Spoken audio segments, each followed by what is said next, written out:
भारत माता की, भारत माता की, भारत माता की। वंदे वंदे वंदे।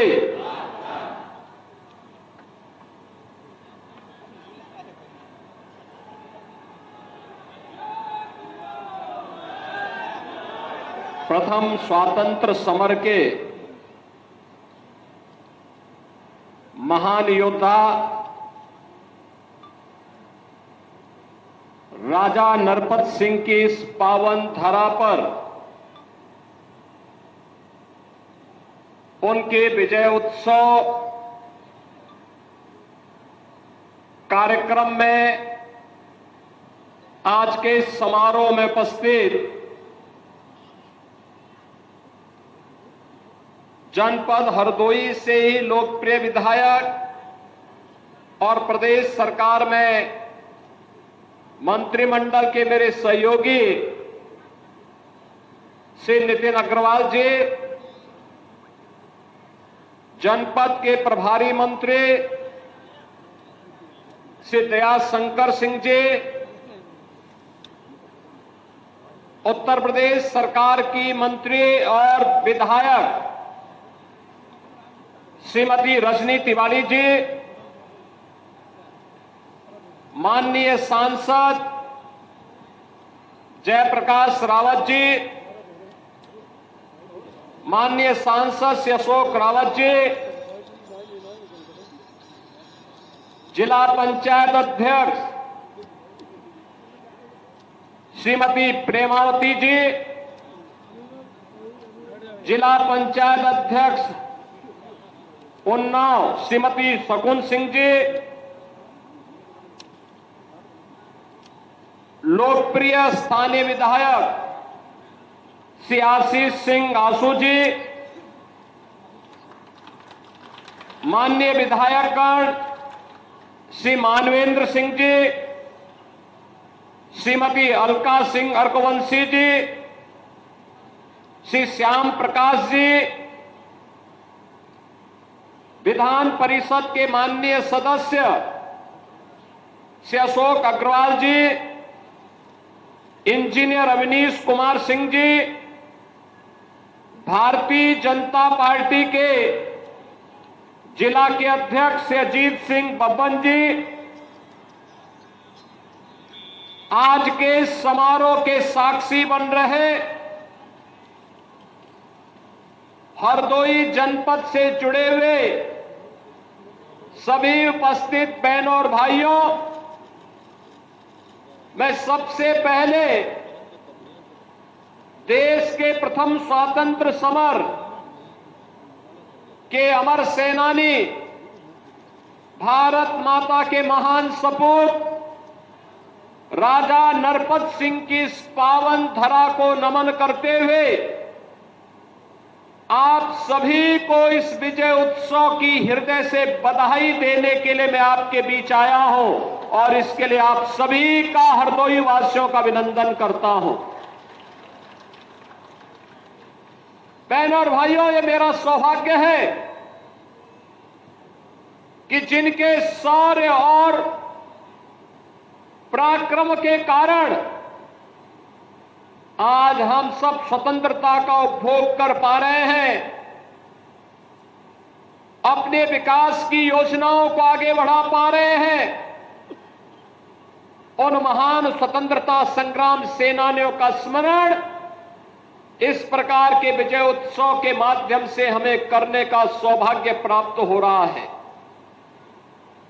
बहनों और भाइयों, इस अवसर पर हम लोग हरदोई के अंदर आए हैं। यह वर्ष वैसे भी देश की संविधान को लागू करने के 75 वर्ष पूर्ण होने के उपलक्ष्य में पूरा देश एक ओर अमृत महोत्सव के कार्यक्रम के साथ आगे बढ़ रहा है, तो वहीं देश के संविधान को लेकर के बाबा साहब डॉक्टर भीमराव अंबेडकर के द्वारा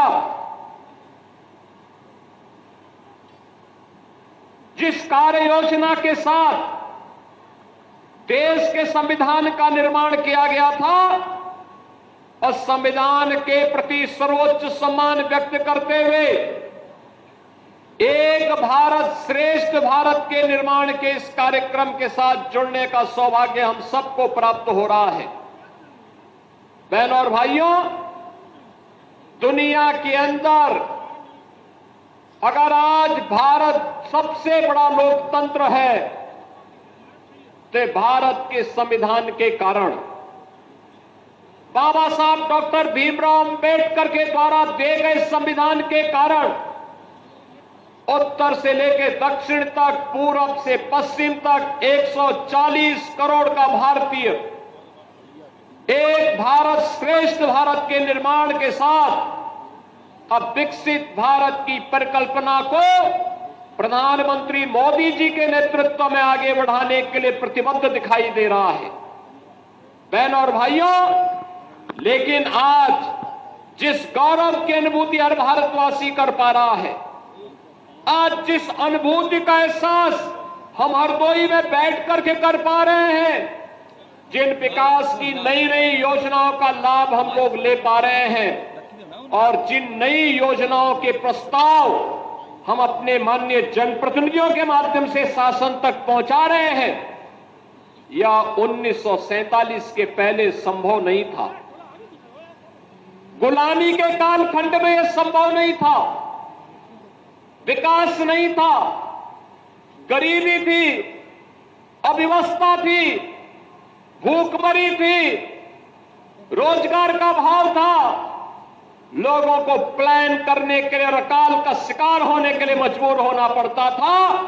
और अगर कहीं पर किसी ने आजादी की बात कर ली तो उस पर अत्याचार की प्रकाष्ठा के साथ निर्मम अत्याचार किए जाते थे और लगभग सैकड़ों वर्षों तक विदेशी आक्रांताओं के द्वारा अपमानित होने, लगातार अलग अलग स्थानों पर उनके खिलाफ प्रतिकार होते थे।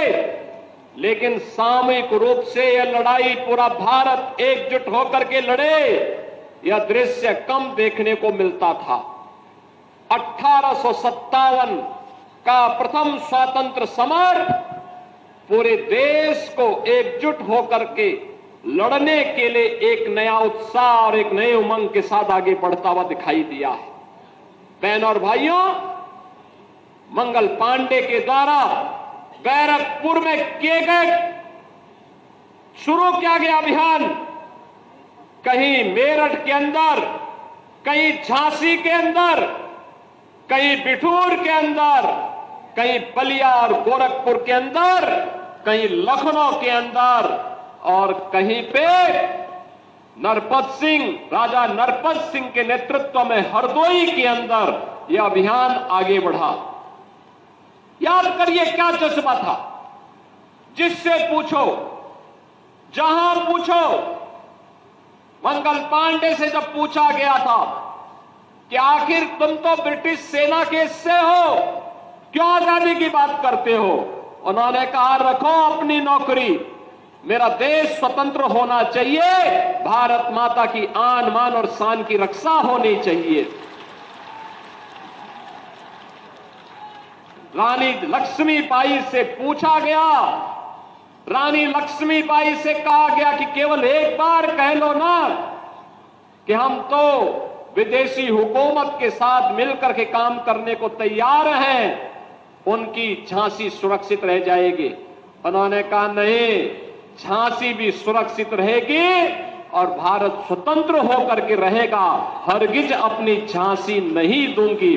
और इसीलिए तो हर भारतीय के मुंह से निकल पड़ा, खूब लड़ी मर्दानी वो तो झांसी वाली रानी थी। बिठूर में नाना राव पेशवा के नेतृत्व में 1857 के प्रथम स्वातंत्र समर की जो रणनीति बनी थी, उस रणनीति का बिगुल फूंकने के लिए हरदोई के अंदर राजा नरपत सिंह उस लड़ाई को लेकर के यहां कार्य कर रहे थे। और आज हम जिस स्थान पर हैं, ये उनका दुर्ग कहलाता था, ये उनका किला था। स्वाभाविक रूप से जब आजादी की जज्बे को देख करके जो लोग भाग रहे थे, उनको कैसे अच्छा लगता, कैसे अच्छा लगता। 1857 में झांसी ब्रिटिश हुकूमत नहीं जीत पाई थी, विजय महारानी लक्ष्मीबाई की हुई थी। हरदोई में, इस क्षेत्र में ये विजय राजा नरपत सिंह की हुई थी। वहां पर अंग्रेज विजय नहीं हो पाए थे। ऐसे ही गोरखपुर में बंधु सिंह को वे परास्त नहीं कर पाए थे। अलग अलग स्थानों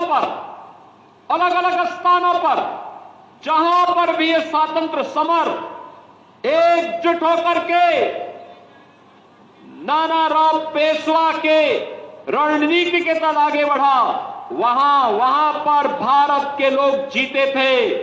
और बाद में यह मंद पड़ता गया और अंततः ब्रिटिशर ने फिर अत्याचार की पराकाष्ठा की। और जिसका एक उदाहरण आपके सामने महाराजा नरपत सिंह का यह दुर्ग भी है, जो खंडरों में तब्दील होकर के आज वहां पर एक टीले के रूप में मात्र बचा हुआ है। मैं धन्यवाद दूंगा और आभारी हूं केंद्रीय मंत्री और उस समय के उत्तर प्रदेश के निवर्तमान मुख्यमंत्री के रूप में माननीय राजनाथ सिंह जी को, उस समय के सांसद श्री जयप्रकाश रावत जी को, जिन्होंने महाराजा नरपत सिंह ग्रेकवार का यह भव्य स्मारक यहां पर खड़ा किया। और आज ये स्मारक हम सबको एक नई प्रेरणा दे रहा है। और मैं धन्यवाद दूंगा यहां के लोकप्रिय विधायक श्री आशीष सिंह आसू को, जिन्होंने भारत माता के ऐसे महान सपूत के स्मारक का दर्शन करने के लिए आज मुझे यहां पर आने का अवसर प्रदान किया है। मैं आभारी हूं, धन्यवाद देता हूं इन सभी मान्य जनप्रतिनिधियों का, जिनके कारण आज मुझे यहां आने का अवसर प्राप्त हो पाया है। बहनों और भाइयों, आधुनिक भारत के तीर्थ हैं ये स्मारक, आधुनिक भारत के तीर्थ हैं। और तीर्थ के रूप में हमें वर्तमान पीढ़ी को बताना भी चाहिए कि इन्हीं के शौर्य से, इन्हीं के पराक्रम से, इन्हीं के बलिदान से आज हम आजादी का एहसास कर पा रहे हैं। आजादी का एहसास इस रूप में अपने अनुरूप विकास की योजनाएं बना पा रहे हैं। समाज के हर एक तबके के लिए नई नई योजनाएं बन पा रही है। कोई सोचता था आज से 10 साल पहले कि हरदोई में भी हरदोई का मेडिकल कॉलेज होगा, लेकिन आज हरदोई में मेडिकल कॉलेज बन करके चालू हो गया है। अब नर्सिंग कॉलेज भी वहां बनने जा रहा है। कोई सोचता था हरदोई के अंदर, हरदोई से पश्चिम में मेरठ और दिल्ली को जोड़ने के लिए और इधर प्रयागराज से जोड़ने के लिए एक ग्रीनफील्ड एक्सप्रेसवे मिलेगा, लेकिन गंगा एक्सप्रेसवे सर्वाधिक दूरी आपके हरदोई जनपद में तय कर रही है, 99 किलोमीटर की दूरी। याद करना, हरदोई से दूरी दिल्ली की दूरी को भी कम करेगी और साथ साथ प्रयागराज की दूरी को भी और काशी की दूरी को भी कम करने में सहायक होगी। विकास के नए नए कार्यक्रम आगे बढ़ेंगे, नए निवेश आएंगे। पीएम मित्रा टेक्सटाइल पार्क यहीं बनने जा रहा है, इसी जनपद की सीमा पर बनने जा रहा है। पीएम मित्रा टेक्सटाइल पार्क का मतलब लाखों नौजवानों के लिए नौकरी और रोजगार की सुविधा आप ही के जनपद में प्राप्त होगी। वैसे भी मैं मलावा का टेक्सटाइल देख रहा था, कितना शानदार यहां की कारीगरी है, कितना शानदार तरीके से यहां की बुनकरी है और कितना अच्छा कपड़ा का कार्य यहां पे होता है। लेकिन जब टेक्सटाइल पार्क बनेगा तो इनके हुनर को भी काम मिलेगा और साथ साथ यहां के नौजवानों को जो लोग अब तक कार्य के लिए पंजाब जाते हैं, सूरत जाते हैं, उन्हें वहां नहीं जाना पड़ेगा, बल्कि अन्य देश भर के लोगों को रोजगार के लिए आपकी हरदोई में आना पड़ेगा। बहनों और भाइयों, मैं यहां पे भी था और यहां पर मैं देख रहा था विकास के लिए। आंसू जी कह रहे थे, अशोक रावत जी भी कह रहे थे कि यहां की कनेक्टिविटी ठीक हो जाए तो और पर्यटन बढ़ेगा, और पक्षी बिहार के लिए भी। बहनों और भाइयों, महाराजा नरपत सिंह की इस पावन धरा पर जो तालाब है, पक्षी बिहार के रूप में सरकार इसको विकसित करेगी, इसको बेहतर कनेक्टिविटी के साथ जोड़ेगी, बेहतर कनेक्टिविटी होगी। याद करिए, ये डबल इंजन की सरकार है। डबल इंजन की सरकार विरासत का भी सम्मान करती है और विकास को भी आगे बढ़ाती है।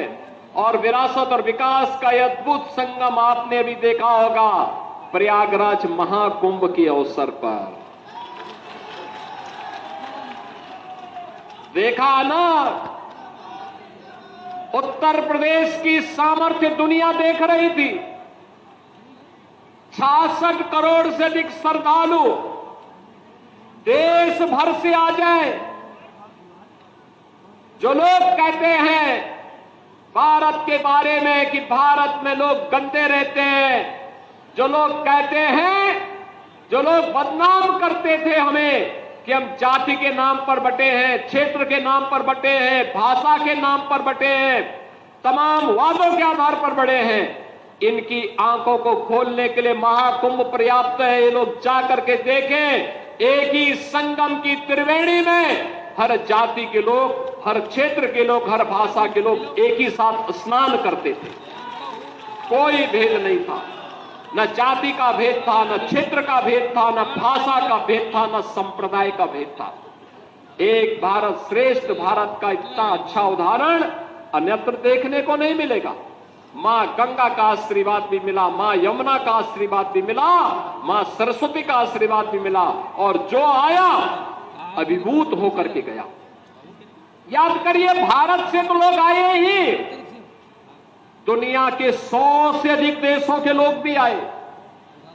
हर व्यक्ति के मन में एक ही भाव था, जो देशी था, जो भारत का था, वह तो कहता था कि वाह, एक बार बस संगम में डुबकी लगाने का अवसर मिल जाए, पुण्य स्नान का सौभाग्य मिल जाए। और जो विदेशी थे वे भीड़ को देख करके अभिभूत थे। इतनी बड़ी भीड़, इतने उत्साह के साथ, एक आयोजन के साथ सहभागी बन रही है। बहनों और भाइयों, ये तब होता है जब सारे लोग एक दिशा में सोचते हैं, एक साथ चलते हैं, एक साथ विरासत पर गौरव की अनुभूति करते हैं। विपक्ष के लोग दुष्प्रचार करते रहे, लेकिन जनता जनार्दन ने ठान लिया था, ये जितने भी भारत विरोधी हैं, सनातन विरोधी हैं, इनको सबक सिखाना है। भले यात्रा की कठिनाई हो, लेकिन हम तब भी जाएंगे। और वे लोग आए, बड़े पैमाने पर देश भर से आए, और इतना बड़ा आयोजन दुनिया के अंदर कहीं नहीं हो पाया जो प्रयागराज की धरती में उत्तर प्रदेश के अंदर हो गया है। बहनों और भाइयों, ये विरासत और विकास का एक अद्भुत संगम है। महाराजा नरपत सिंह का यह पावन स्मारक भी विरासत है, उसको विकास के साथ जोड़ना है। और विकास के साथ जोड़ने के लिए कनेक्टिविटी, अच्छा मार्ग बने वहां तक जाने के लिए, वहां तक जाने के लिए मार्ग बने, पक्षी विहार बने, पर्यटन के कुछ संभावनाओं को विकसित किया जा सके, गेस्ट हाउस बने, यहां के लोकल उत्पाद को हम आगे बढ़ा सके। मैं देख रहा था यहां के अन्नदाता किसानों ने, यहां के हस्तशिल्पी और कारीगरों ने बहुत अच्छे अच्छे उत्पाद तैयार किए हैं। अगर वे सभी यहां डिस्प्ले हो जाएं, लोगों को मिलने प्रारंभ हो जाए, तो रोजगार का भी सृजन होगा, नए गाइड भी मिलेंगे, और साथ साथ यहां के विकास को आगे बढ़ाने में भी मदद मिलेगी। और बहनों और भाइयों, उसी विकास की कड़ी को विरासत के साथ जोड़ने के लिए आज हम सब यहां पर आए हैं, इस क्षेत्र में आए हैं, यहां के विकास के साथ जोड़ने के लिए आए हैं और स्वाभाविक रूप से विरासत के साथ जुड़ने आए हैं। तो आज यहां पे 650 करोड़ रुपए की परियोजनाओं की सौगात भी हरदोई जनपद को दे रहे हैं।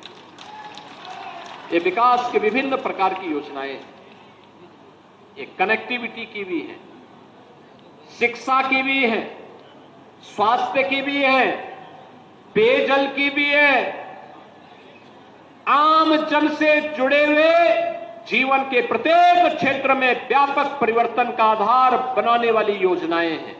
और इसीलिए बहनों और भाइयों, हम लोग आए हैं आपसे कहने के लिए, आज बदलते हुए भारत को हम सब ने देखा है। एक नया भारत प्रधानमंत्री मोदी जी के नेतृत्व में आज हम सबको दिखाई देता है। एक भारत है, श्रेष्ठ भारत है। एक भारत श्रेष्ठ भारत के दर्शन हो रहे हैं। एक भारत श्रेष्ठ भारत इसलिए क्योंकि पिछले 10 वर्ष में भारत दुनिया की एक महाशक्ति के रूप में स्थापित हुआ है। आपने देखा होगा, भारत 5वीं बड़ी अर्थव्यवस्था बन गया है और अगले 2 वर्ष में भारत दुनिया की 3री बड़ी अर्थव्यवस्था बनेगा। 3री बड़ी अर्थव्यवस्था का मतलब भारत से बड़ी केवल 2 ही अर्थव्यवस्था तब रहेगी, एक अमेरिका की और दूसरा चीन की, और तीसरा भारत होगा। आप याद करिए, हर भारतवासी के लिए गौरव का क्षण होना चाहिए। आज विकास की नई नई योजनाएं आ रही हैं। देश के अंदर आधुनिक इंफ्रास्ट्रक्चर, हाईवे बन रहे हैं, रेलवे का संचार बिछ रहा है, रैपिड रेल चल रही है, पोर्ट बन रहे हैं, एयरपोर्ट बन रहे हैं, मेट्रो का संचालन हो रहा है, विकास के बड़े बड़े कार्य, एक्सप्रेस हाईवे भी बन रहे हैं। और जब सुरक्षा का बेहतर वातावरण होता है, बेहतर वातावरण होता है, तो सुरक्षा के इस बेहतर वातावरण में निवेश आता है, रोजगार का सृजन होता है, नौजवान प्लान नहीं होता है।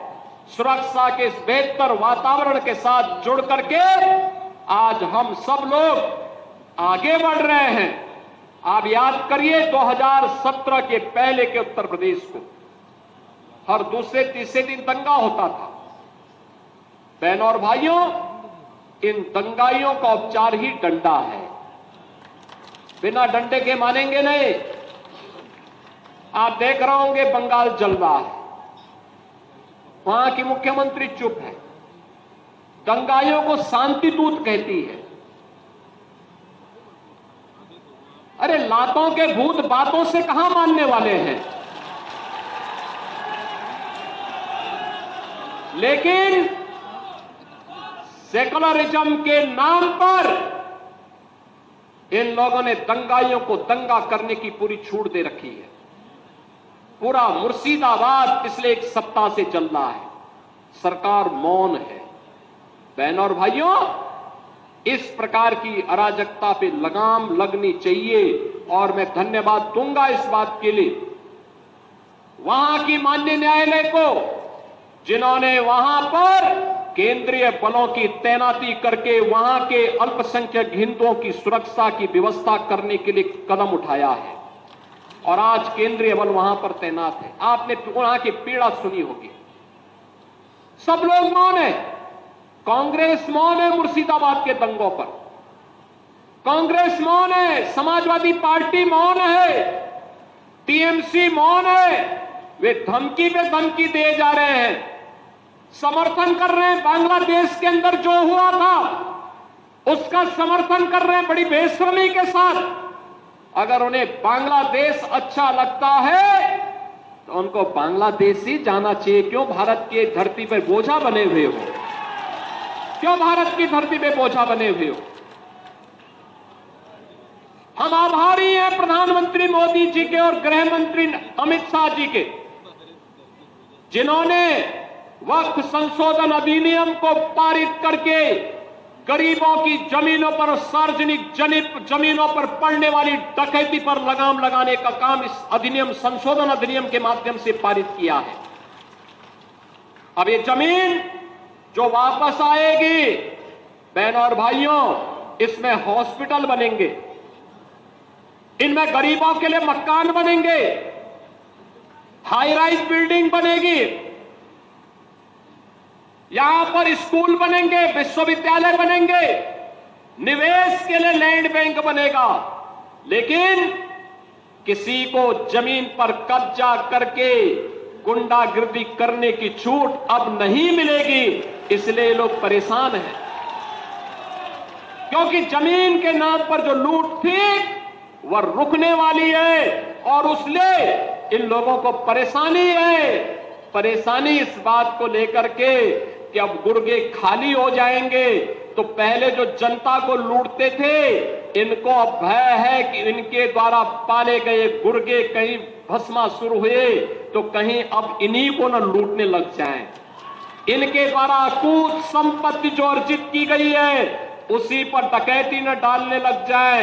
इसलिए उस भय के कारण ये वक्फ के नाम पर जनता को बेवकूफ बनाने का काम कर रहे हैं, जनता की आंखों में धूल झोंकने का काम कर रहे हैं, गुमराह करने का काम कर रहे हैं। लेकिन गुमराह होने की आवश्यकता नहीं।